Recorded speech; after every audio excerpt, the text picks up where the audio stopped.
We raised about $7.2 million in equity. And then there's LVT, luxury vinyl tile. You want the tile. This is tile.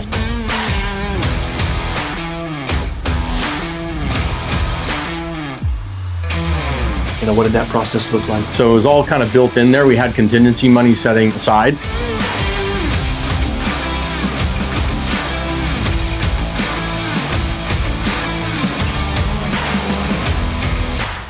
All right, we got everybody here. I love how you're doing like your content. You're gonna raise all your money on social media. Like this guy now.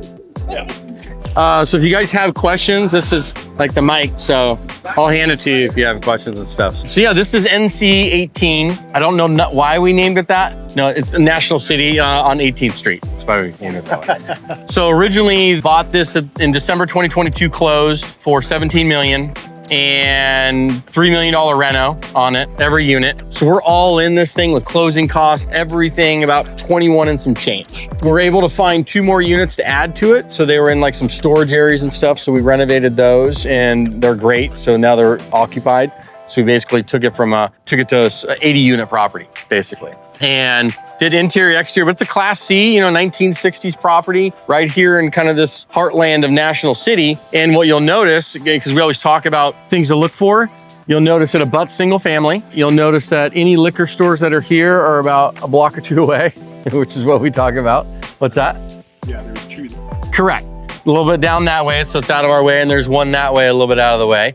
And single family all around us on all sides. So you'll notice that has a lot to do with it. This, if you would have come here 8 years ago, this would have been a little more ghetto.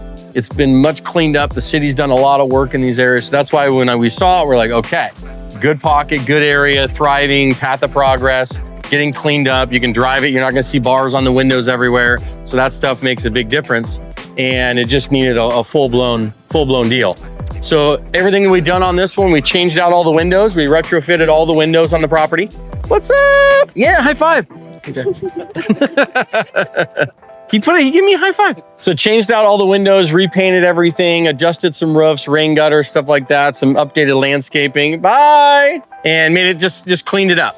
Right, it was pretty rough when we took it over, but just hadn't been touched by the family in 40 years. And then did full renos interior, so you'll see those. They're actually finishing up one of our last renos right now, like the last unit. So we'll walk through that, and then I'll show you about 3 other units as well. Any questions? The thing is worth probably today about $375 a unit, so probably about 30 million.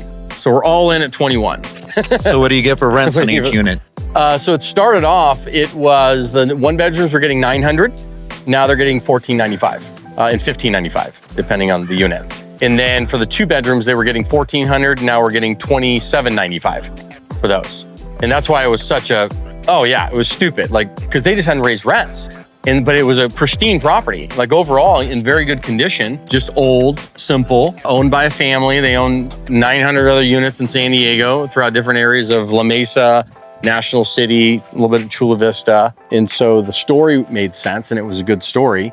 And yeah, when I saw that, this wasn't, you don't get to find pure value adds that often in San Diego anymore. You just don't. And so when this came up and it was completely off market, kind of, it was shared through the family's attorney through their little network. And like I was mentioning back at the place, that there's 2 other offers behind us. And then one of them was by this gentleman, Willie Ayad, who owns an ungodly amount of units. He is a quiet billionaire. I wanted to interview him but he's like, no, you're not interviewing me. I don't want cameras. I don't want anything. I'm just very quiet. But he's literally a billionaire. And I'm like, God, that is nice. That's nice. But yeah, he's done it all through apartments over the years, through San Diego and other areas, and they own them through California and stuff. But they play a very conservative method of low leverage, 60%, 70% max on their debt. Come in, cash flow them, hold them, refinance them every few years, and hold and hold and hold, and sell some, but hold a lot. And they've built a massive portfolio. But he ended up being the partner on this deal, one of the big partners. So we raised about $7.2 million in equity for this property. He's 3 of it. And then the rest was raised coming out of that Texas deal that came into this. So that was amazing how that happened. So, and this one's done great.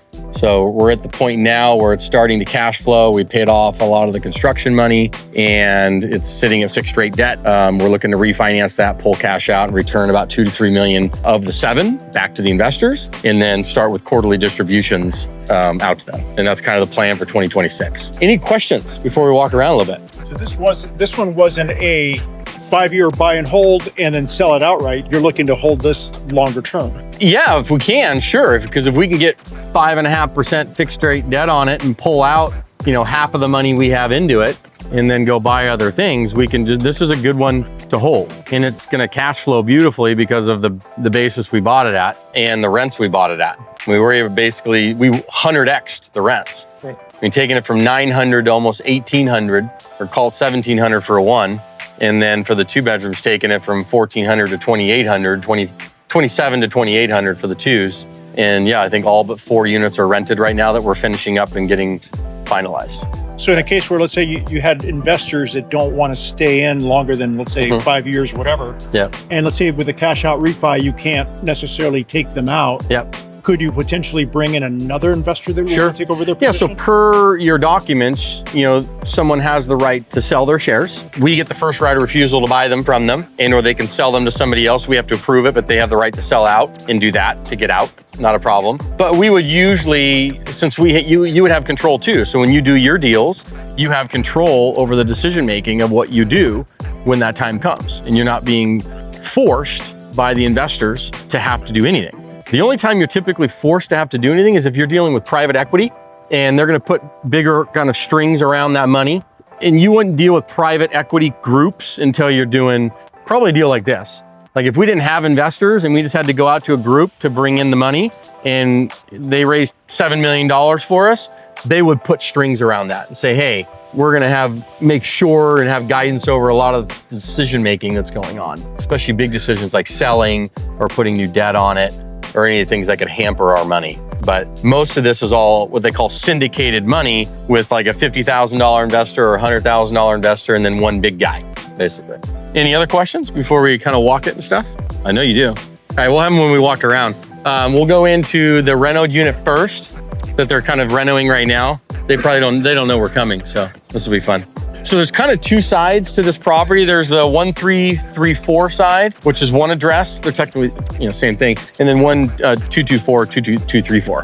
So they're 2 addresses at the same property. This is our amazing leasing office.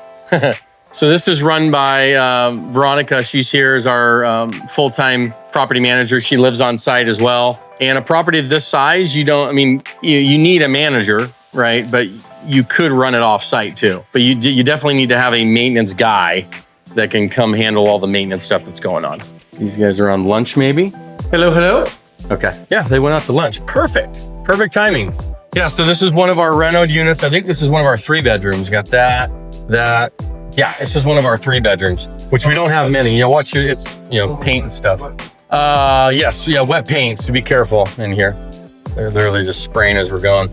You're gonna get high today. But yeah, so we scraped the ceiling. So these are getting full renoed, meaning all new electrical. We checked the plumbing. On average, we spend about $25,000 a unit, which is higher than normal. But in California, based on labor, you have to. That was kind of the cost here. But we wanted, and this was a smart move by our other investor guys. They said, hey, we want to have this thing ready to go. If we do sell it, we could sell it to an institutional grade firm who will pay top dollar. So rather than retrofitting the cabinets, we just tore everything out. Brand new cabinets come in. You'll see that in the other ones. All LED lighting, all new electrical. Most of the plumbing is redone just so that way when you go to the buyer down the road and they ask the question, hey, what's been redone? You can actually tell them electrical, plumbing, scraped the ceilings, took out all the asbestos, all that stuff. And it's all done to code, right? We had a company come in and do that. What's that? Oh, you have a question? Perfect. Was there existing tenants and how did you transition them? Yeah, so on the tenants, so when you come in to reno a property like this, you're doing it on, here's the beauty. So part of the leases, most of them were month to month when we bought this. So what we did is we would give them a 60 to 90 day notice. So under California law, just so everybody knows, that's much different than say other places. is you have SB Bill 1482. So that requires you to follow certain compliance before you're just moving a tenant out. You have to give them relocation assistance of a couple months. You have to have a substantial renovation going on. So you can't just kick them out for like painting a wall. You have to have a permit pulled. So we had electrical permits pulled. That gave us substantial renovations. Plus we were abating all the asbestos. So that allowed us to then follow that protocol to then move out all the tenants. But we did it on a 3-month type thing. And we would do it on their lease expiration dates, ideally. And we allowed them to move into another unit. So we gave everybody here the chance to move into a renovated unit from their non-renovated unit. And I would say we kept about 70% of the tenants, which is rare because we anticipated about 30% capture because we don't know if they could afford it or not. We didn't know because we're taking rents from, right? We found out pretty quick that a lot of them could, right? They were just living good. But 75% of the tenants were able to upgrade into the new renovated units. And it was just transfers, which was awesome for marketing because we didn't have to spend a bunch of money on marketing either. And plus what ends up happening like any tenant is they get a notice and they go online to find out a new home and they realize, crap, we're going to spend $2,800 for another unit. We can spend $2,795 or $2,695 here and just stay on site and do that. So they ended up realizing that and go, oh, we'll just stay here. And they get a brand new renovated unit that's like turnkey. Yeah. Did they have to do like deposits and all that, which you normally have? So we requalified them to answer your question. Yeah, we had to requalify them for the new leases and for the new rents to make sure that we're not getting into evictions. But we've only had, since we've owned this thing, we've only had 4 evictions, which is really good to have 4 in what, 3.5 years.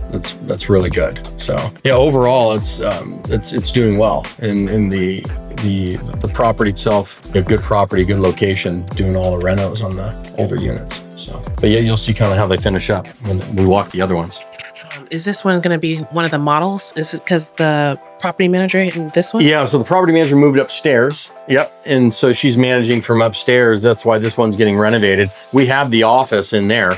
It'll become the office again. And then we'll probably close that off and she may end up moving back down to this one. Wow. Is what may end up likely happening. Yeah. So but yeah, this is the last one of all the 70 something. But yeah, we were running at about 4 or 5 a month. And then we finally got to a point where we had a bunch of tenants that could move out at the same time. So we had about 14 vacant here at one time.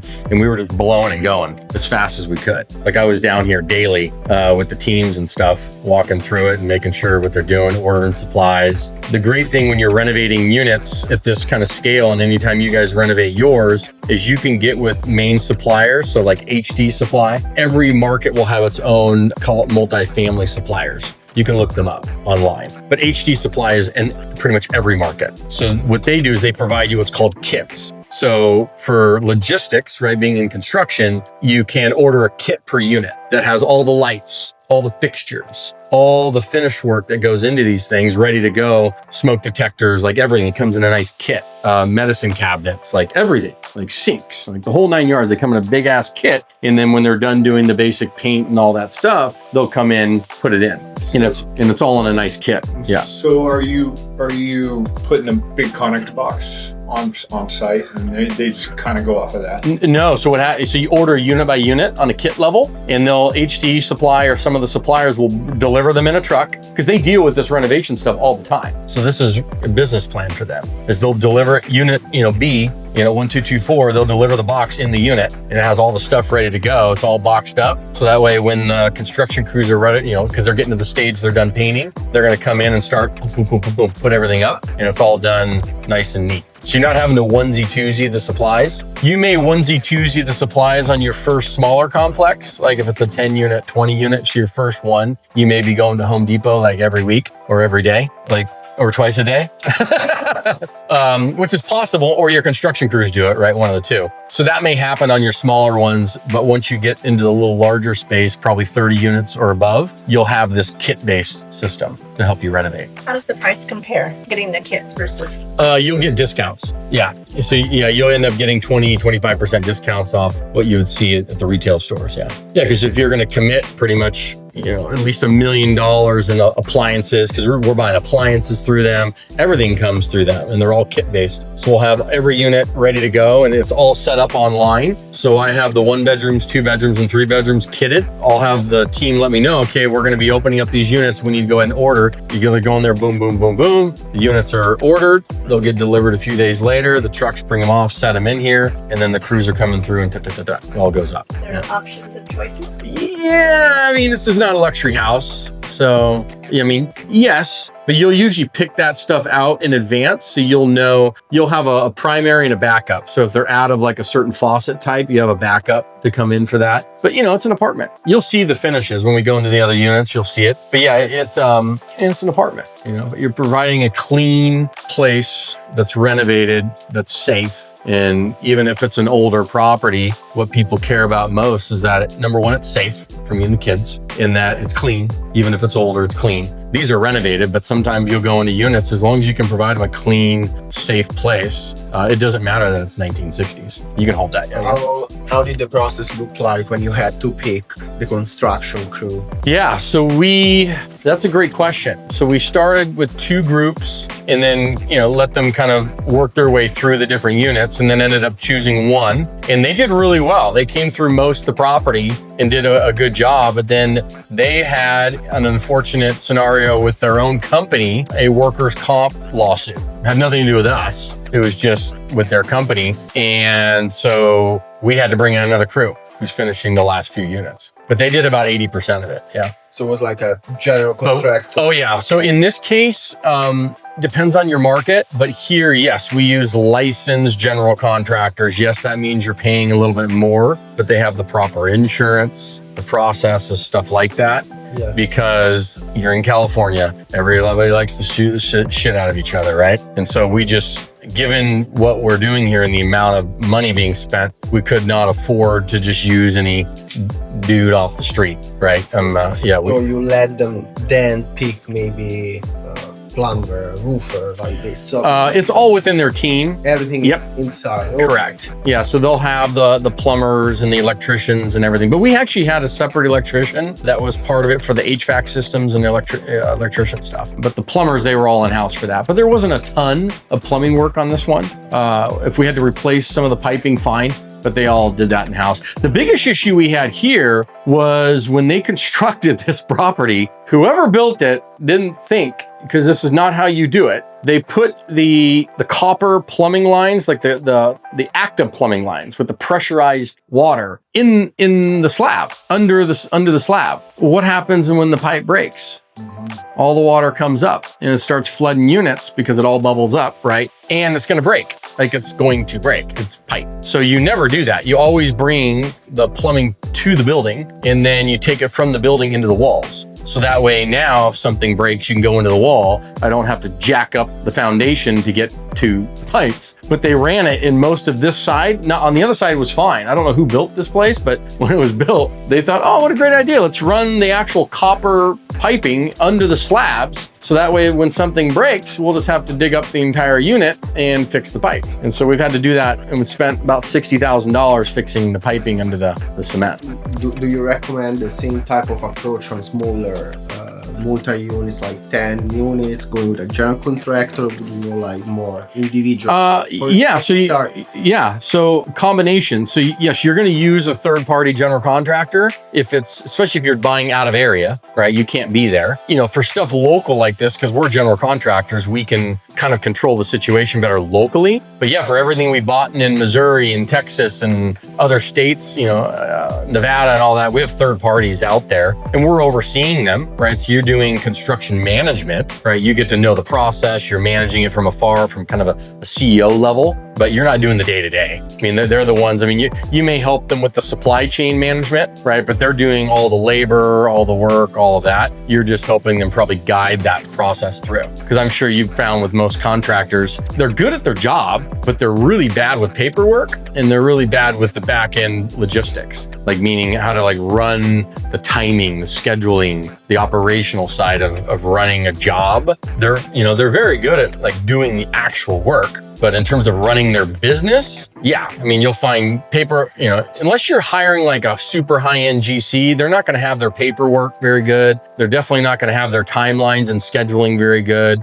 So we would kind of help them with that part of it operationally, so they could just focus on their actual job, which is renos. Yeah. So I have a question about how much time would you expect to put into, you know, a first project, you know, 10 units or 10 to 30? Yeah, so like on this one, when we first got going, I was probably spending, keep in mind, I'm getting paid for it. So there's construction management fees that are paid to you as part of the budgets. Probably 3 to 4 hours a week on the management side, right, for me, to make sure everything's running smoothly. On the asset management level, where let's say that the building's done or all that, an hour a week, because you're gonna have a meeting with the property manager once a week just to see how the numbers look on the building. And if everything looks good, we'll go to the next week. If things are out of alignment, you'll dig in a little deeper. But yeah, once you own the property and it's stabilized and operating, 1 hour a week is where you should be at. Because you're just looking at a couple financial reports and then having a meeting for 30 to 45 minutes with the property manager to make sure everything's in alignment. And if it is, you're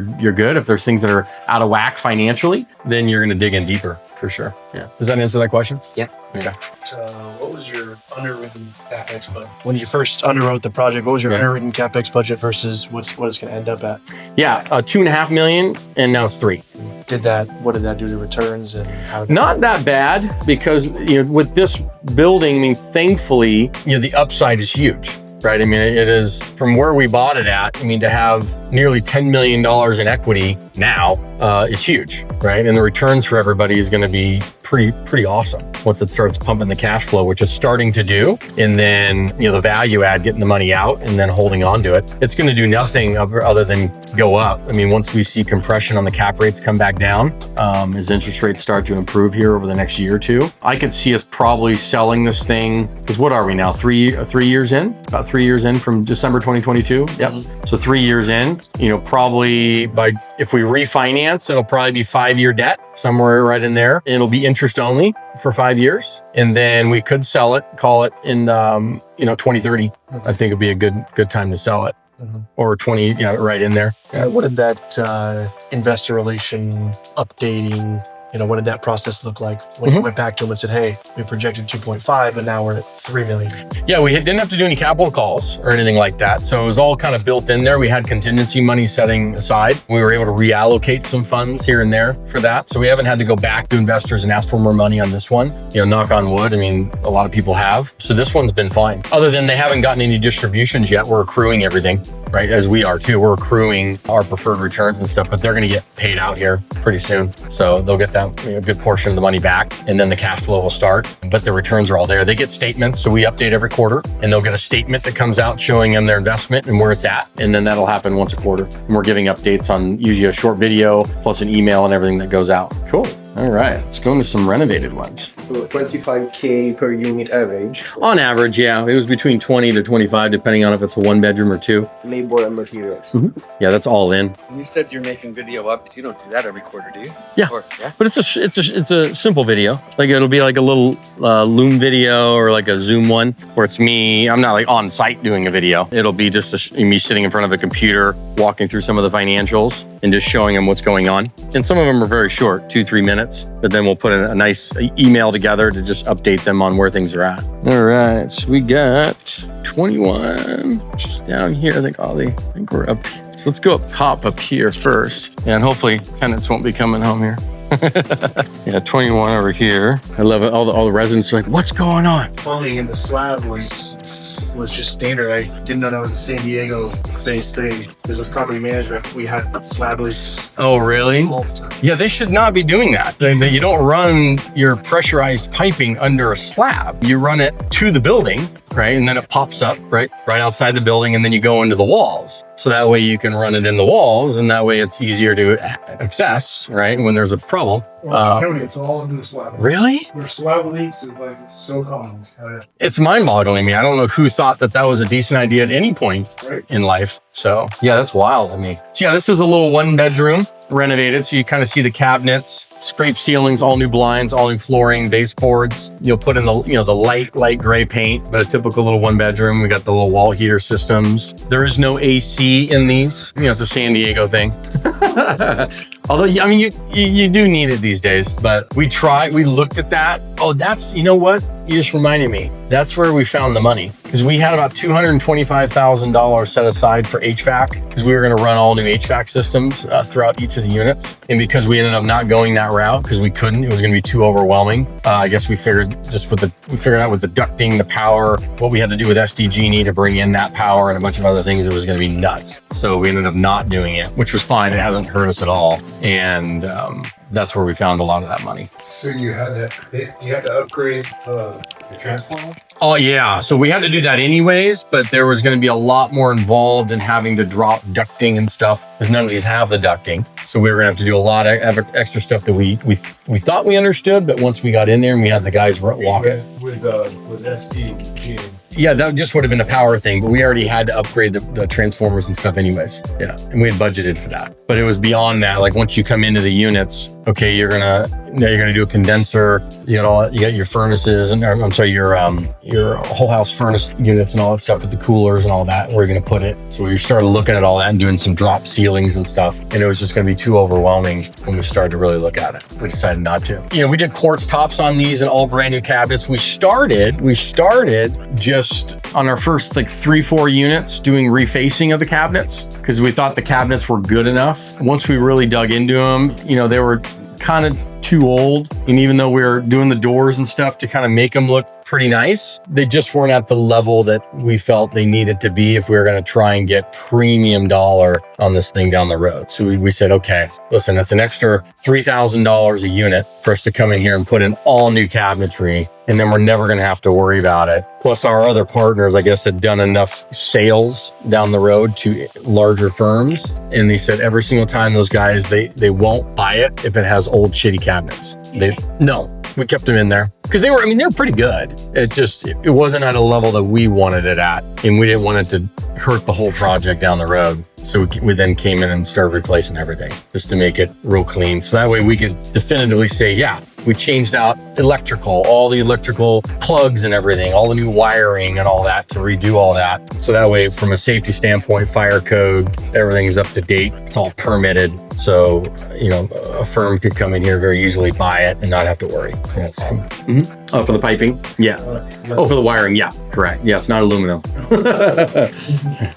Yeah, we've dealt with that before. But yeah, this is typical 1-bedroom. Any questions on kind of what you're seeing here? For the plumbing, I'm curious. You had to do the slab. You couldn't do like PEX through where the main goes and through the. Well, no. So no. So we ended up abandoning the stuff under the slab, but we had to stop it. Yeah. Right. So we had to stop it and dig that up and fix that. But no, we've reallocated where the plumbing's going now in this building. Yes. So that way we're not going to have the recurring problem. Yeah. So what's this 1-bedroom go for? This one is $1,700. Yeah. 3-bedroom was how much? That one will go for $2,995 right now. $2,995. Softer time of year, but yeah, $2,995 for that one. Are you doing a lot of move-in specials? We just have a 1-month free rent right now with a 13-month lease to fill up these last 4 through the holiday season and stuff. It just slows down pretty much November through probably February. I call it the Super Bowl light bulb or light switch. Do you guys notice that? So pay attention because you'll notice it. Right after the Super Bowl, like clockwork, all of your leasing will start to increase, your showings will increase, your tours, all that stuff will start to increase. Even real estate sales, like on sales, it all happens right after the Super Bowl. I don't know what it is every single year. It all goes up. Open houses will start going up again. It always right after the Super Bowl, right in early February. So when you offer the 3-month, 13-month lease up, yeah. I know you said you got to do that month 1. So correct. Is that something that you actually will give them full 3 month, or do you just amortize that over? Yeah, you don't want to amortize it. So you don't want to show it on your rent roll for multiple months. You want it one time. The reason why is because you can what they call capitalize that cost as a marketing cost. So therefore, it doesn't hurt what's called your rent roll. It's not going to show as a concession on your monthly rent roll to reduce your revenue. Because remember, these buildings are all valued based on NOI. So if you have it as a recurring concession, it's going to drop your NOI, and therefore a bank, when they look at financing and buyers look at that, they're going to devalue the building. So you capitalize it as a one-time cost, which allows you then to take that cost and rather than show it on your operating statement, you can put it under the NOI line. the net operating income line on the profit and loss statement. And that allows you to capitalize that cost and not show it, but it's a marketing cost. We gave one-time marketing lease up costs, you know, and you can, I wouldn't say hide it, but it's not showing monthly. So that would be lumped into the concessions, like where vacancy, that debt. Right? No, it can show as concessions, right? But then you can later capitalize that on your accounting. Correct. So that way you're not showing it as a recurring concessions. Correct. On the rents, we're not taking it off your rent value. We may just give a one-time concession type. And as soon as those burn off, then you're not giving them. You're not seeing $200 a month. Because let's say you gave, you know, I don't know, a 1 month free rent, so it's $1,000 or $1,200. Let's say it was $1,200 off. That's $100 a month. You wouldn't see that on your rent roll because sometimes they see monthly concessions, and if they see all of them having $100 off, it's going to hurt your rent roll. Versus if they see a one-time cost, we can capitalize that, as they call it, and then write that off basically. So that's the trick. I learned that from my mentor because I didn't know that. So is that considered a CapEx? Yeah, I mean, technically, because it's below your NOI line, you're just capitalizing the cost. It's almost like a marketing concession, one time, but it's not recurring. So, yeah, that's a great question. That's important. Yeah, that's just a little trick of the. Yeah. About solar panels, I don't know if we ever covered that when you have to renovate. Yeah. Do you think it's worth like leasing them, buying them? Yeah, if you can, I mean, I'm not against it. If you can finance your solar panels in a decent way where it's not going to drastically hurt your NOI and all that other things, or if you can build it into the cost of the reno and it's reasonable, yeah, you just don't want it hurting your revenue, right? And so you don't want it as being a monthly expense. So we charge more rent? Not really. I wish, you know, when you're in California, they kind of see it as like, oh, it's nice. But they're not going to like, oh, let me pay an extra $100. Like, we can't charge really more for that. You just can't. I wish you could. If you put it on a house, it can help you out, right? If it's paid for versus being a lease, right? If it's on a lease, it hurts the value. But no, I mean, if you're doing it because maybe you're holding this thing long term. Most people will put solar on a building for just the common areas. They won't do it for the residents. So if they have power for the common areas to light up the building or light up common area stuff, they'll put solar on for that to reduce that expense, but they won't provide the same solar for the residents. We use utility reimbursable expenses. So you can, if you're not using a company to manage the reimbursable, so you can do that. So in a lot of markets now, you can get reimbursements on utility expenses, especially for water and sewer, because those tend to be the one that landlords pay for the most. The electric's paid by the tenant, cable and internet by the tenant, water and sewer and, you know, trash and stuff like that. Gas is a lot of times paid by the landlord. So to get those costs reimbursed to you, you can charge a flat fee reimbursement expense each month, maybe $35 for a 1-bedroom, $45 for a 2, or we're investors in a company now called Utility Ranger, and that is a Grant Cardone company. Oddly enough, he helped fund it through 10X Ventures. And so what we did is we just invested with this lady, Tiffany Middle, who went through his venture program, and we're a passive investor in that software that allows you to manage a building like this. We're using it on this building, by the way.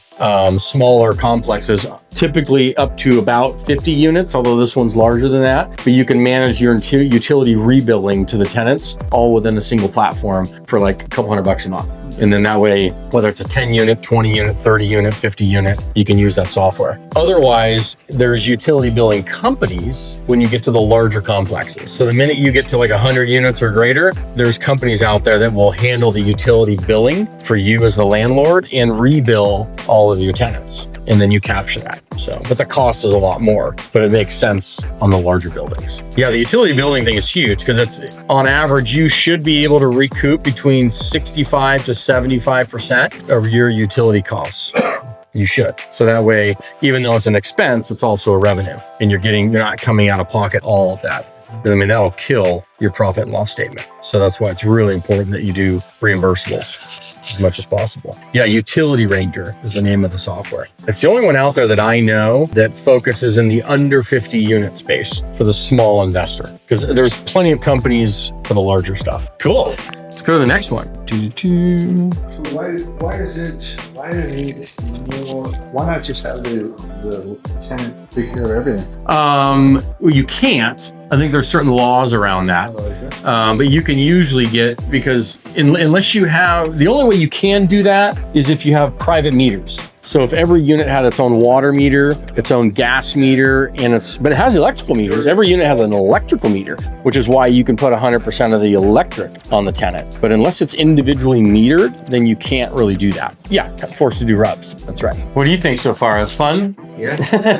Cool. We're gonna go to 32 across the way. We have 3 laundry mats on the property, 2 on this side and 1 on the other one. Get some. So you see how we brought in the piping, how we changed that? Oh, okay. Yeah, I'm assuming with laundry, you're gonna party management. We do. So we use washer systems right now. That's who the third party provider is. And then we share the revenue with them, like 50-50. And they handle all the maintenance. Obviously you would think, oh yeah, just buy them and then you do all the laundry yourself. That's fine at first until the machines start breaking all over the place. And so I don't look at laundry as a revenue generator because you really don't make, even if you owned them, you're not making a bunch of money off the laundry, right? You're better off almost just providing that as an amenity, value-add amenity. It's not an expense to you, right? You're making a little bit, right? But you're not killing it off laundry. You should be able to kill it off reserved parking because that's just a straight value add to you. It's no expense to you. You're just charging $25 a space. Or we have garages on the other side that you'll see make money off garages because those are straight revenue. Like you're not even having to do anything. There's no expense to it. So stuff like that, charging for pet rent, right? So one-time pet fee and then pet rent, and so that's just straight revenue. So if you want off-street parking, you have to pay extra for that? We haven't implemented that here at this point. But that's not not uncommon, yeah. I would absolutely do, especially in tighter areas. We do it on all of our properties elsewhere. Yeah. They get a certain amount of parking spots, and then if they want extra, then they would pay for that. Typically $25 to $35 a spot. And they get 1 per spot. Correct, like a 1-bedroom gets 1, 2-bedroom would get 2. All the laundry, you said they provided the machines for you? Yeah, so wash machines, there's different companies. There's CSC, these are national companies, and there's Washing America. There's a couple like washing machine companies. They'll come in, they'll provide all the machines, they'll hook them all up. They'll come in, maintain them, they'll collect all the money from them, and then you get to see all the reporting on it, Easy. Yeah. I mean, it's much easier, I think, because you're not making a killing off laundry. Like it's just not. You make some, but you're not. When you have to maintain it. You're right, because then you one machine blowing up, and then you have to replace it versus a company replacing it. All this profit you think you're making on it goes bye real quick, and you just don't want the headache. Given a choice between laundromat and in-unit hookups? In-unit hookups all day long, if you can do it. So here we couldn't, but all day long. I mean, one of the greatest amenity you can give to any unit is a stackable washer dryer. Yeah, because you'll get a minimum $200 per month bump if you do it the right way. What about the unit have its own water heater? Let me think about that for a minute. Each unit have its own water heater. No, because we have 3 boiler rooms. I call them boiler rooms. One down there by the laundry. There's another one down over here as well, and then there's another one on the other side. Yeah, so there's three or 4 boiler rooms. It's just big hot water tanks, like 100-gallon each type thing, which I prefer. Do you? Yeah. If you have like not centralized boilers per se, but centralized hot water heaters, because it's easier to having to maintain those versus having to go into an individual unit, in my opinion. Yeah. The one thing you do not want centralized is your AC system. Yeah, you don't want what's called a chiller system. You see in some other areas around the country, a chiller system. No, you want individual HVACs. So meaning they have a condenser and they have a heater all specific to that unit. Because if your AC and heat goes out and it's for the whole complex at one time, and it's 400 degrees outside, if you want to see a health and safety hazard real quick and get on the news, see that having to vacate an entire complex because you can't, and they're, to replace them or fix them. Yeah, do not do a chiller system. So if there's a chiller system on any buildings, you're not buying it. You just keep walking. So centralized chiller for heat and AC, no. You want individualized heat and AC for each unit. You could have a centralized water heater system is different. That's fine. But centralized AC for air and then heat, you want that individualized for each unit. So that way, if there's a maintenance issue, you're focused on each unit. It's much easier. And the boilers don't go down as often, quite honestly. Your ACs will. I mean, when it gets hot, they'll start blowing up, but they're one by one. Versus imagine if a whole chiller system goes down or other things. I've had people where yeah, their whole thing went down. I mean, imagine what happened in Texas and Dallas when they had the freeze and everything shut down all at one time and all the systems went down and they couldn't get them back online. They had to go replace them. To replace a chiller is like $100,000 or more. I mean, versus a condenser is $1,200 for one unit. So That's the same idea then with boilers? For hot water? No, so a boiler, so I didn't learn this till later. There's a difference between like a boiler system, like a true boiler, which I probably wouldn't go with, but people don't distinguish between what like a hot water heater looks like and a boiler. I do. I call them hot water heaters. They call them boilers. I'm like, that's not a boiler, it's a hot water heater. Like, no, it's a boiler. I'm like, no, that's a boiler. Like, it looks like a boiler. What about the heating and individual units? You want them individualized. No, yeah, you want the heating specific to the unit. You want a furnace. So I want the furnace, which heats, and then I want a condenser, which cools, right? So it's all individualized and packed into that unit specific. So that way, if one goes down, it's one, right? Versus 25, 30 units all at one time. Yeah, you'll be praying to baby Lord Jesus you never did that. You just will. I've seen it. And I've seen guys like hyper, they're like freaking out, oh my God, we can't get it back online. The HVAC guy showed up and said it's gonna be $75,000. We can't do that for 2 weeks. But our tenants, I mean, you can imagine what's going on, right? So unit 32, right upstairs.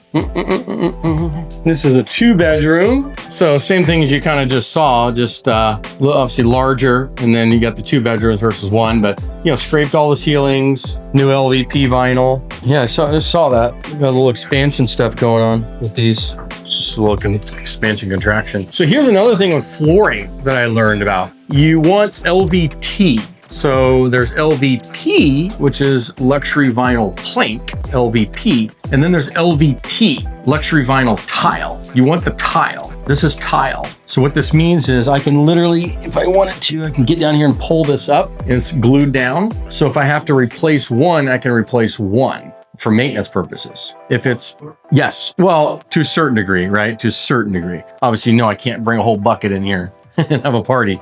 If it was luxury vinyl plank, LVP, in order to get this out, because they click in place, I'd have to go from a corner or an edge to get to it. So if something happens, I got to rip out the whole thing to get to one plank in the middle of the room. Versus if it's a tile, it's glued down tile. I can just pull it up, boom, put a new one back down just for speed and maintenance and cost. I learned that the hard way because we were renovating a bunch of units and we started putting in luxury vinyl plank, LVP, which looks great. It looks the same, by the way. You can't even tell the difference really. And then we had to go repair a bunch of it. And I'm like, why are you guys ripping up the whole room to get to that one right there? Also, we have to do it because it clicks in place. It's like Legos. And I'm like, well, that's the dumbest thing I've ever seen in my life. Is there an option? They're like, yeah, if you do luxury vinyl tile, LVT, right, we'll need to take that one up. But I said, does it look the same? They're like, yeah. I said, what are we doing? Like, I mean, come on. Like, there's really no difference. Like, because I've seen both and I'm like, they look the same to me.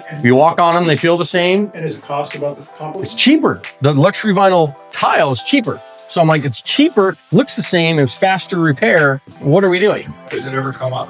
It can, yeah. It can, correct. And depending on how it gets laid down, right? But the good news is if it does, you can come back in and put it right back down very easily. So how is it just adhered to the ground? Correct. It uses a superized glue. They come in, right? But it can pull up. That's the cool thing is if you get in there, you can pull it up. Yeah. And it just lays down like tile. And then they can get them, when the guys lay it, they didn't lay this one that great because you can see you've had some contraction and expansion on some of these joints. So, but they could actually repair this relatively quickly without ripping up the whole floor to do that. It should be better than this, yes. Yeah, it should be pretty tight. I mean, it should be like, this is better, but it should be even better than that. Yeah, it's pretty, should be. But it's possible when this got laid down, you have some expansion, contraction, and it just starts to move a little bit, but it shouldn't. I mean, most of it should be pretty good. But once again, you can come in and change it, repair it a lot faster, a lot more efficient than anything else, just for maintenance purposes. I mean, that's the one reason people go with hard surfaces in most of your rentals is so that way you don't. And we keep, the carpet over the bedrooms for obviously downstairs purposes. But if this was just one story, you would do hardwood everywhere? I probably would. Yeah, I'd take hard surface into the bedrooms. I mean, a lot of people like the carpet in the bedrooms because it's warmer and I don't know, kids are in there more. I don't know. I personally would make it all hard surface though. Think about all the questions. Is this kind of making sense a little bit in terms of any questions more about, I guess, the renovation process? Yeah. Two questions. One is clarification about ramps. You say you applied like concept only if the units are not metered individually. If they're metered individually, then there is no ROPS. Well, yeah, because I mean, if they're individually metered, then somebody can sign up specific to Unit 101 for their gas, electric, water, and you can bill direct to that unit. So there's no ambiguity, right? The reason why you have to do this reimbursable game based on percentages and blah, blah, blah is because now you have one water meter coming into the property, one water meter for 80 units. So you have to find out how to, slice that up. And that's what the RUBS does, is it says, okay, and they base it off square footage first, and then they do it off how many people are living in the unit second. So they go square footage and then they go residence. So that way, a 1 bedroom, if you have 3 people in there, you're going to be charged more than a 1 bedroom with 1 person in it. Makes sense. Right? Because you're obviously using more. Yeah. Electricity is generally like... That's individually metered, because every unit here has its own electric meter. And most properties do. Most will have their own electric meter, but they'll have 1 gas meter and 1 water meter. They'll typically do that for cost purposes. So they're not, because it's a lot more expensive to bring in 80 water meters into the property. That's why when this place was built as an apartment complex, that's why they do it for cost purposes. Makes sense. So that way they're not...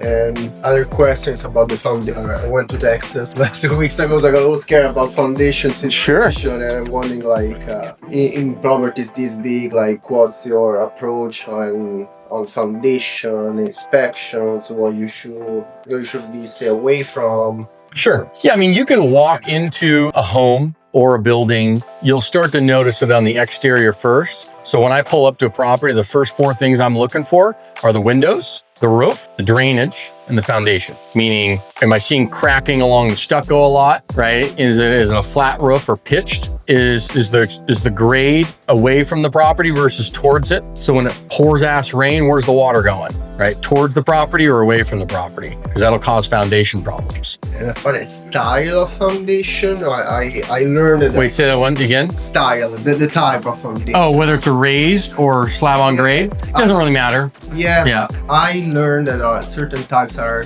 easier and cheaper to fix than other ones. Well, yeah, a raised foundation where it's on what they call pillars, right? Maybe 12 inches off the ground or whatever. You can crawl underneath it, right? And they can run utilities underneath there. They can run everything underneath there. So if you have to repair something, they can just crawl into the house. Obviously, if it's a slab on grade, meaning concrete on soil, if there's a problem there, you got to bust up the concrete. Do you have a preference because of those, or? I mean, nowadays everything's slab on grade, at least everywhere we've ever purchased. But obviously, if you get to certain areas around the country, they'll do raised foundations, just for soil purposes or for drainage purposes. Texas, for example. Texas does slab on grade, Okay. but you have issues with clay in Texas. So one of the things that everybody needs to know about Texas is that soil moves a lot because there's a lot of clay, usually about 12 inches down. And water literally is like a sponge in Texas. It'll hit the ground and just go right through the top end of it. But then the clay absorbs it like a sponge underneath and it expands,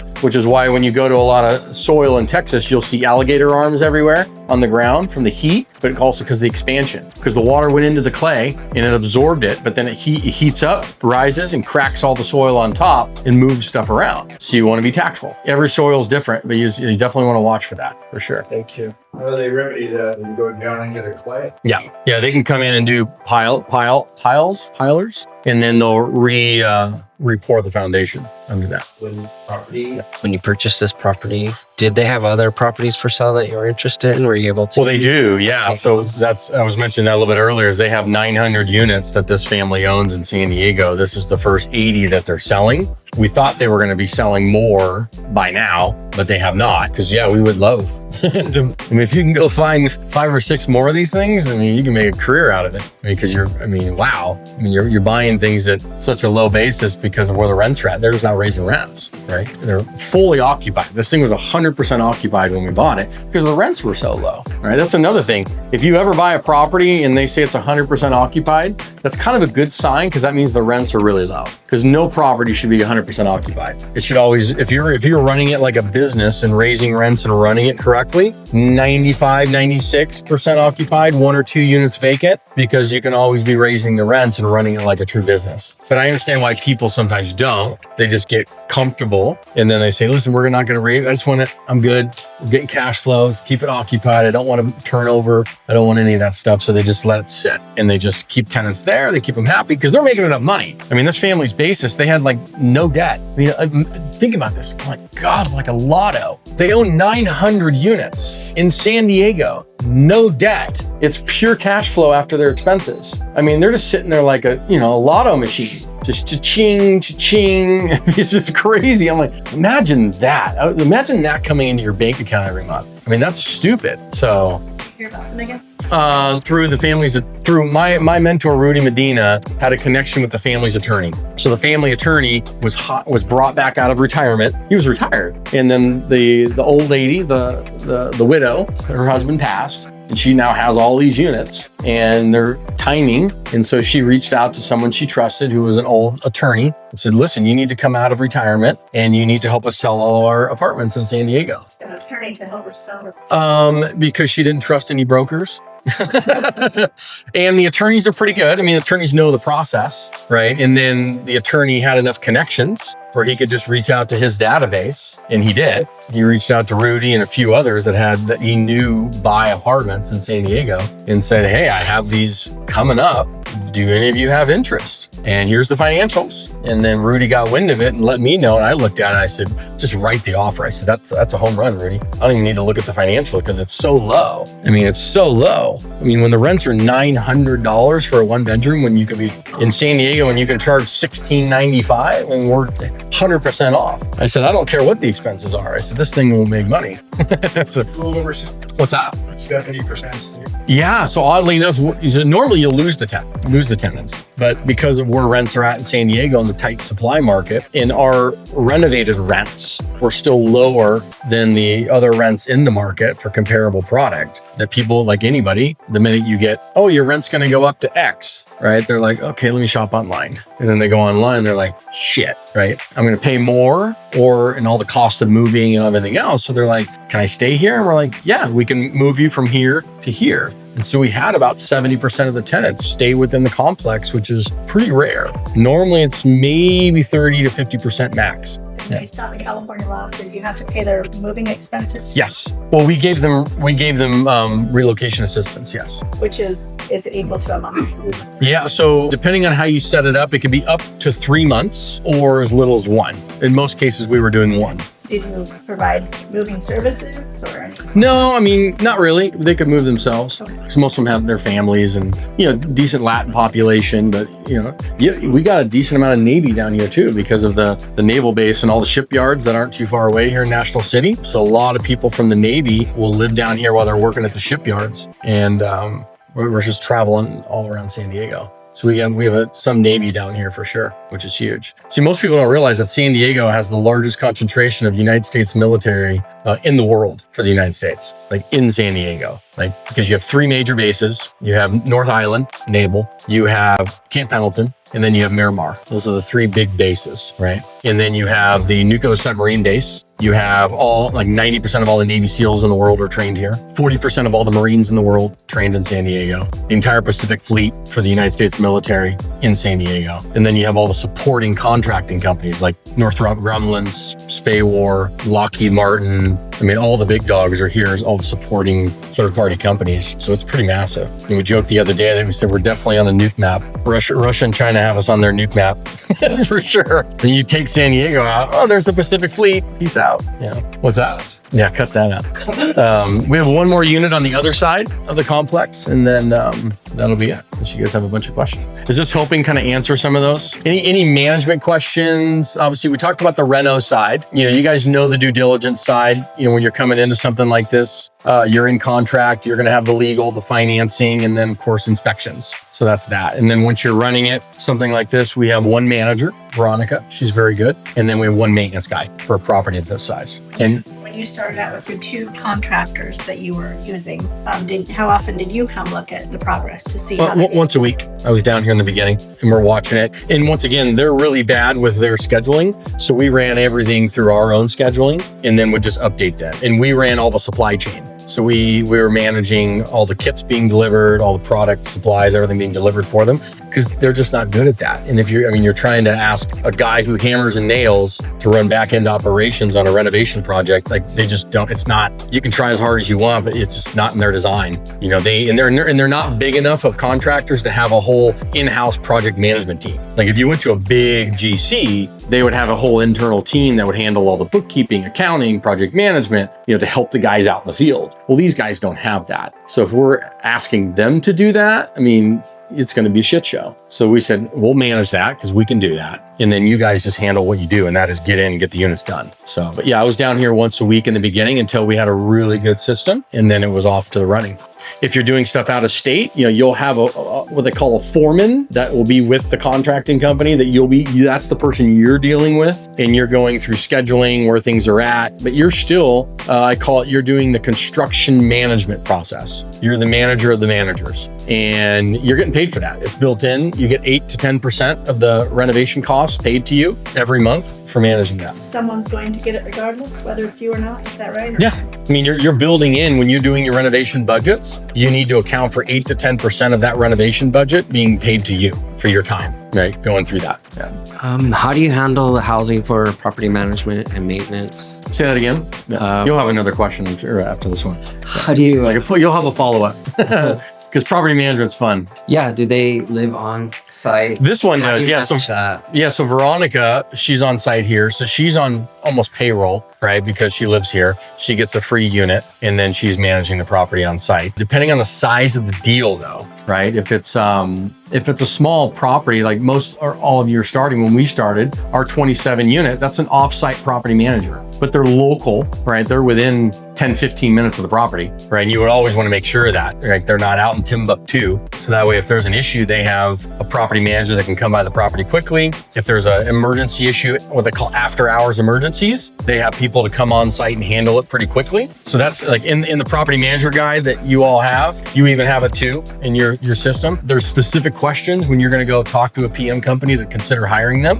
what they should be doing. And it's a whole litany of questions ready to go. It's a property manager hiring guide that's in your back end. Okay. Yeah, that's really important because property manager will make or break your profit, like your whole profitability on your project. If they don't know how to retain tenants correctly, and I think, we've chatted about this before, but I always double the commissions for renewals than I do for new leases. So usually the management companies will try and charge 50% to 100% of the first month's rent for new leases. And then they'll pay like $100 or $200 for a renewal. I'm like, I said, I'm going to flip that. I said, I want you to be getting paid 100% for a renewal. So if the rent is $1,000 a month, I'm going to give you $1,000 to renew that tenant. And I'm going to give you $500 if you give me a new lease. Because if you keep them in that property, you're going to save $3,500 minimum from turnover costs. Like physically $800 to $1,500 to just physically turn the unit. And then you're going to lose at least 2 to 3 weeks, maybe a month of rent, maybe more.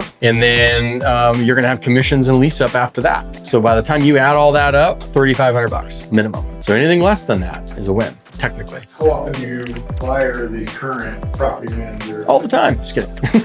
No. What was it again? You guys. So when you buy a new building, how often? Oh, do you keep the ones in place or not? They go through the interview process just like any other one will. And we actually, we stack them against each other. So what'll happen is we'll talk to the current ones and go through the same process. And if the property's running pretty well, then you would like to keep them, sure, and just move them over. Sometimes what I end up doing too is we'll keep them for a period of time to not cause chaos in the turnover process, right, of you acquiring the building. And then in the meantime, you're working on another PM that can come in, but you'll do that after the initial close and turnover. So you can kind of give them a trial period, I call it.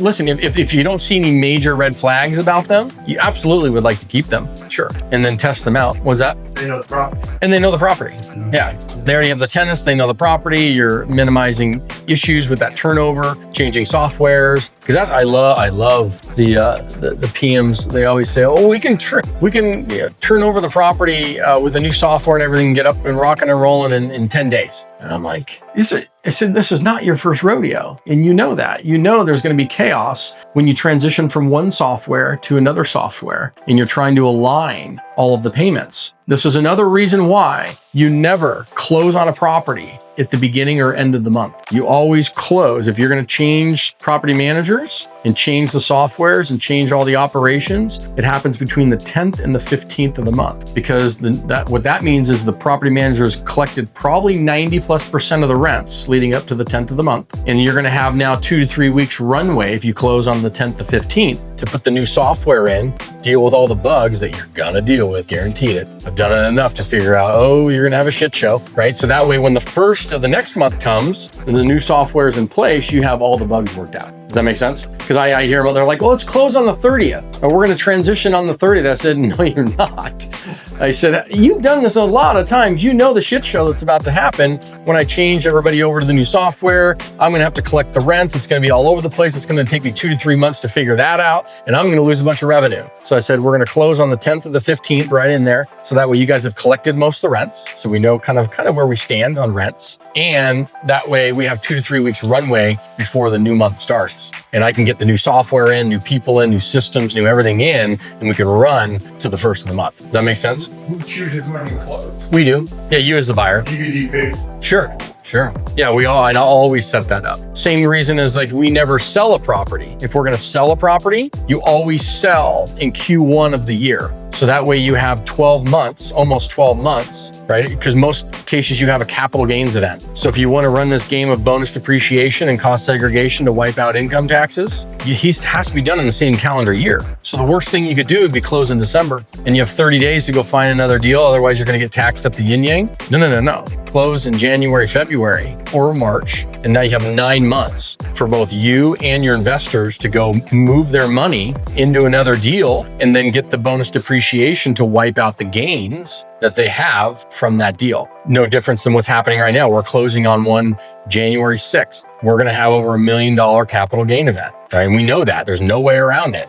But the only way for us to mitigate that is I said, okay, we're going to close at the beginning of the year. And then now we have 12 months to go move that money into another deal. And our investors have the same timeline. And they're going to know exactly what their taxable event is, because they're going to say, okay, we're going to make X. We're going to be taxed X. So therefore I need to move that money into something else. But I had 12 months to do it versus 30 days. Well, can you use a 1031 exchange? Not in a partnership. So if you're in a syndication and you're in a partnership, you cannot 1031 out of that. The only way you can use 1031 exchange is if you're the sole owner of that property. And then you're taking that and you're moving it into sole ownership of another property. Otherwise, the other way around it, and I don't even believe in 1031s really, you can use bonus depreciation and almost get the exact same benefit, as long as it's being done in the same calendar year, which is why, as I'd mentioned, you always sell a property and have that capital gains event happen in the beginning of the year. So that way you have the whole year to go find. You're not even thinking about a 1031. You have what, 45 days to identify, then another 90 or whatever, 180 to put the money in, all that other stuff, right? Does not happen if you use bonus depreciation, what I'm talking about. Close escrow in the beginning of the year. Now you have 9 months, 10 months, 12 months to go find another deal and then move the money in it. And then you're going to bonus depreciate that new property, wipe out the capital gains event, same calendar year, and just rinse and repeat over and over and over and over and over again. That's how they're all doing it. That's how all these guys don't pay taxes. And that's how our president pays $400 in taxes. He's just doing cost segregation. That's all he's doing. It's nothing sexy, but he and everybody else know that game. So, hey, great question. We want to go to the other unit real quick? See a water stand. Yeah, I think you're right. That's probably why it expanded. I think you're right. We had a little bit of water coming here. I think you're right. Yes, please. Thank you. Which I don't know how the water got in here, but Under the door. Yeah, I guess you would have had to have a serious rain at an angle, right? I mean, with the overhang, right? So we're just going to go to unit 21 on the other side. Check that one out. And those ones have a little bit different floor plans. Why are there no lights in the kitchen?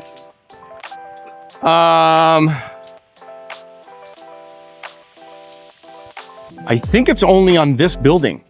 That one was that way. No, but like this side. Sorry, yeah, this side. Because I believe over here, we'll see. I want to say there's lights in the kitchens. But I may be wrong. I may be wrong. Well, definitely a ton of light. Yeah. Those are Because I think it got wired for, but we'll double check. Because we have the fans, right, that are in the nooks that have lights. Yeah. So the fans have the lights, Right. but you're right. There's no actual light, in the can light or anything, LED or anything in the kitchens. that one bedroom unit. We want people to sit in the dark, guys. Don't you know? That one bedroom unit had a wire going from the thermostat to the furnace. I would put Right. Yeah, which it should. Is that? put wire mold over that so the little kid doesn't. Oh yeah. It doesn't grab it and rip it out. Yeah. I've started wiring these when I started too. So Yeah. So I see. I mean, you see enough of this stuff, right? I do every day in my normal life. Yeah. So this is just the other side over here. It's got a little courtyard. I don't know what's cooking, but that smells good. We need some of that. I'm hungry. See, we want to make sure you guys were fasting all day so you guys don't get to eat. We're going to starve you guys. I got the wrong key here, guys.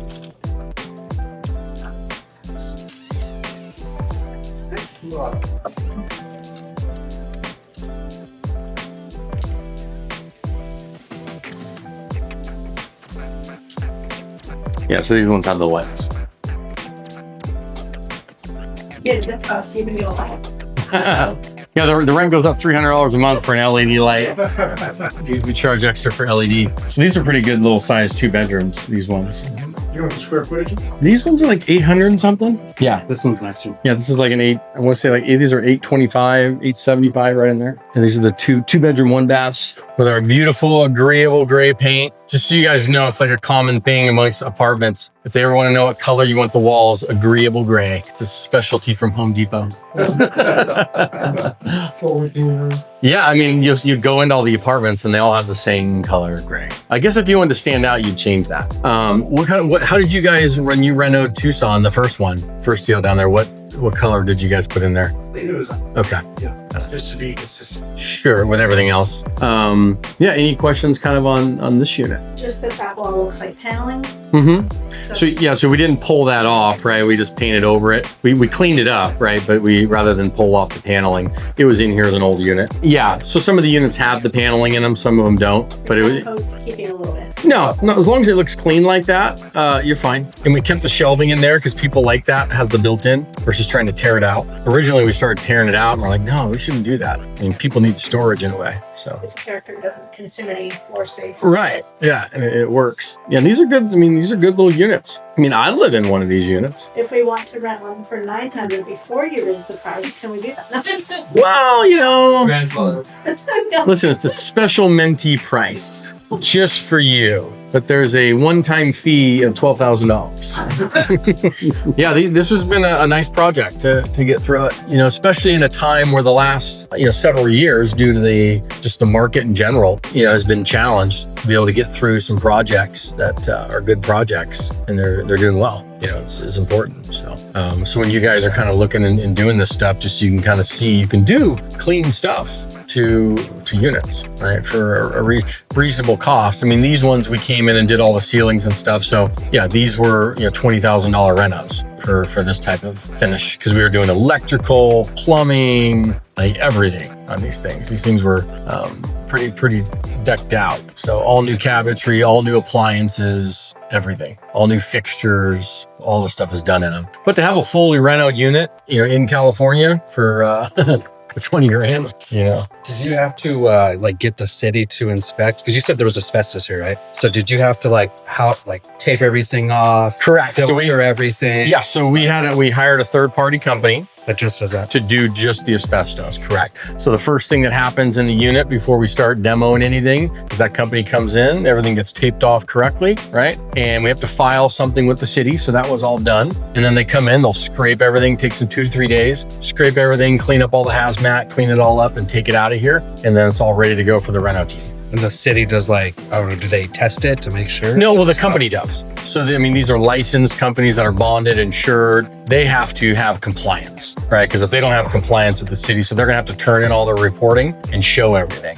And that's on them. So that's why you would hire the How third much party. was that? Because I know that's not. That's per not unit cheap, was right? about 4,000 a unit. Okay. But well worth it. I mean, first of all, it's not but like just it's not just the popcorn, right? It dates everything. It makes everything feel older, right? Versus now, it's like a clean look. You should. I mean, the ones that were not rented, you come into them.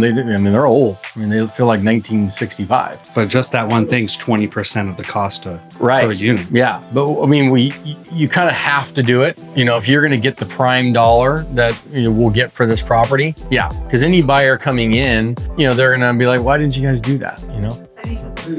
Yeah, I think I think we're at 1965. Almost, I was told that all popcorn has this. That's actually not true. Yeah, so I thought that way too. But no, not all popcorn has asbestos. Depends on where it was done, the factories, all that stuff. Most of it does. You're right, but they'll need to test for that, which they'll do. Like they'll come in when you're doing your due diligence during the course of contract. You'll test the asbestos, and now they'll do lead-based testing for the paint. They'll do that too. So that way, if you have to mitigate that, here we didn't have that issue. We did not have a lead-based paint issue here. If we would have, then we would have had to remediate that. Another 20%?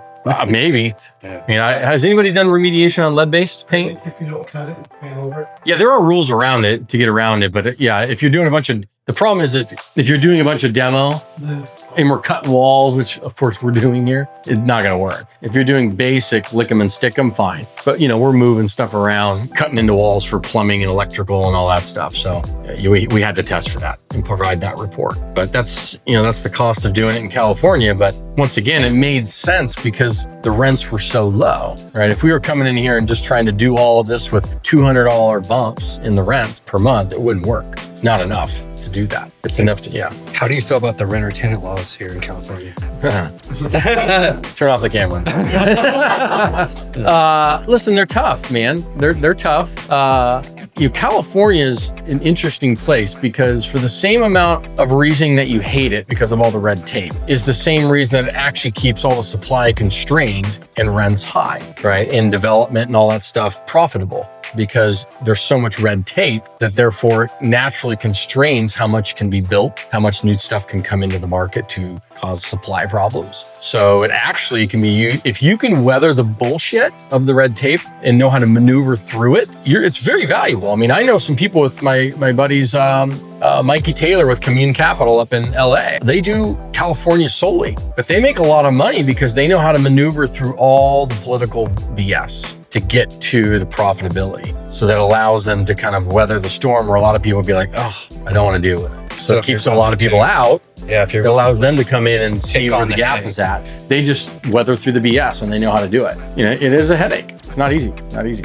Awesome. Any other questions? Do you guys still want to do this? That's good. I'm just kidding. Yeah, I mean, there's yeah. The back end is not the fun part. Meaning when you say back end, what do you mean? Capital raising, Gotcha. building the websites, managing all that Gotcha. part is not the fun part. Well, yeah, but once you get all the back end set up, right? And then, think of like the capital raising side is providing opportunities, because that's what you're doing, right? You're making a bunch of friends and letting them know, listen, I have opportunities to invest in real estate and you otherwise may not have them. And most people want to invest in real estate. They just don't know who to go to for it. And you're simply saying, listen, I'm going to do all the work. You just get to collect a check. And as long as you like us and trust us and believe in what we can do, this is a great opportunity to go make 15-20% a year on your money and wipe out your income taxes for the rest of your life. Why would you not? Because most people don't want to do the work. But the reason why you do the work is because, put it in perspective, it's risk reward. Your investor is going to make 15 to 18% a year, maybe 20% a year on their money. That's your investor. You, because you're leveraging the capital, your returns are 35 to 50% per year on your money. That's why you do it. And then pay the normal. Yeah, and then to even add to that, if you really have a home run on it, which you can think about it, you get to use all of that money along with some of yours to go buy an apartment complex, add the value, make everybody a bunch of money, And then a few years in it, you could refinance that property, pay out your investors all together and get them completely out of the deal. And you used all of their money to take 100% control of the apartment complex. Where else can you do that? And now you have 100% of 100% of 100% of everything. And you leverage yours with their money to do it. And they're super happy. Like we were saying earlier, I mean, imagine for a minute, if I came to you and in 24 months, I was giving you all of your money back, plus a 15% return, per year on that too. And you gave it all back. You're like, when's the next one? Like, what? No, don't pay me out. I'm like, I'm paying you out. Don't pay me out, right? Or let's go do another one. So of course, you're earning, I mean, who wouldn't want that? And then you get to do it over and over and over again. And you're not going to hit a home run on every one, obviously. We all know it's real estate. As long as you do not over leverage and you have fixed rate debt, you'll survive any storm. You'll survive any storm. You keep the leverage reasonable and keep fixed rate debt, and you'll ride through tough markets, right? And you won't have to worry as much. You'll be able to go through ups and downs, high vacancy, delinquency issues, as long as you don't over leverage that property. And that's what I wanted to ask about is like when through COVID, how did you, handle, was there high vacancies? Was there, what were some of the issues that you faced through those? Through COVID? Yeah. Yeah. Well, so at first during COVID, we were scared to death. Like everybody was like, oh, is nobody going to pay rent? Right. So of course we got into hyperventilation mode where we started getting ready for what's called forbearances. We may have to ask the bank for forbearance periods, and we teed them all up on all of our buildings. We just never executed on them because ironically what we found out was we had no vacancy problems. Nobody was moving anywhere, right? Which properties weathered better? So out of all of the classes, A, B, and C during COVID, the B class buildings did the best. The C class buildings were the most occupied, did have higher delinquencies, people that didn't or wouldn't pay rent. The class Bs, which this is not a B, this is a kind of a C plus-ish property, they would have been hit harder than the Bs. And then the A's actually got hit pretty hard too, surprisingly, because you had a lot of people that were laid off and, obviously they're in a higher rent district on those buildings. So they were having they were doing okay, but they were having more problems than even the Bs. The Bs weathered the best because people were in reasonable rents, had reasonable jobs. They could weather through it. They still paid their rent. Collections were at 80, 90% still going through it. And then everybody started getting their checks and stuff, as we all know, and everybody kind of weathered through it. And then it started to open back up. So yeah, at first everybody was scared to death because nobody knew what we didn't know. And then we found out that, like people are still paying their rent and they still have their jobs and they're getting their, the PPP loans. Remember the PPPs? Who took a PPP? I'm down with OPP. Everybody was getting PPP. I think I took out PPP. So, what do you do to prepare for, future events like that? Low leverage. Low leverage. It's just 65 to 70% debt. Keep 30%. Make sure you have good debt coverage ratios on it, fixed rate debt. That's the only thing you can do. Because then what that allows you to do is go through 20, 30% vacancies on your building. It allows you to go with people not paying rent sometimes and having to kick them out and still be able to pay your mortgage. But that's also why you don't go buy a single family rental. You go from 100% occupied, tenant moves out, or doesn't pay rent, you go from 100 to 0 like that. In a 10 unit building, 1 or 2 people don't pay the rent or move out, you go from 100% to 80%. You're still paying the bills. You got the mortgage expenses, all that stuff are still paid under that. You probably wouldn't start to get into trouble until you were probably at 65% occupancy. But that's a big storm. That's a lot of, you can weather a lot of stuff, in that. He was going to give you a fist. Anything to keep in mind when you deal with brick buildings? Like I saw quite a few in other states compared to. You said brick build? Brick buildings. Oh, brick build. I like brick. I love brick. Yeah, I love brick. They're actually built better, man. Quite honestly, they're built like tanks. Remodeling it. Yeah, because even though usually they're brick facade, but they're wood framed, right? So they'll have wood interior framing, but the facade is brick. So you can drill right through it. The hardest stuff to drill through is block, right? Like CMU blocks and stuff and concrete. So same, basically dealing with the same thing. Yeah. Okay. Yeah, you can drill through that brick pretty easy. So it's, I won't say porous, but the hardest is if you just have concrete, like straight concrete walls. Then they have to do what's called coring. They got to core through that. And that's hard. Like in Europe. Yeah, it's just, you got to core. You have special machines to drill through that stuff. It's pretty gnarly. And last, I don't know if we ever covered that. I think it's called Section 469. Section Section 8 rents? No, 469 is like if you qualify as a real estate professional. Oh, for the tax purposes? Yes, if that can be applied to multifamily investor, Oh, yeah. to our scenario, if something, what kind of... Yeah, I mean, the best case scenario for a husband-wife, okay, is for one of the two to be a stay-at-home or a W-2 professional with a real estate license. And then for the other person to be a W-2 earner. That is the best setup for a joint setup. Harder when you're single. I'm single. Yeah. So, well, it's just harder, right? Because it depends on your profession. So if you're a W-2 single person, right, then it's harder because in order to get that real estate professional status, I'm licensed. I understand that. Yeah. So you're okay. You're different. But if you were a W-2 employee working at a job, it'd be really hard for you to get that real estate professional status as a single individual because two things have to happen. Number one, you have to work 750 hours a year. That's 15 hours a week. You could probably get that. Second one is you have to spend more time doing this than at your job. There's the one that's the problem. They actually check. Yeah. Oh yeah. The IRS is not gonna let you just get away with stuff. So yeah, they're gonna make sure that all stamps out. And your CPA wouldn't let you do it either because they can get disbarred. Like they'll take their license. Yeah. So your CPA wouldn't, unless they're shady, they wouldn't let you do that. They'd say, no, you don't get that deduction, bro. And that's too gray line for me. That's called tax evasion. That's called jail time. Not worth it. Yeah. Is your position, you're fine. You're already a real estate professional. So you get both already. No. All right, everybody. That concludes our amazing tour of the NC18 apartments.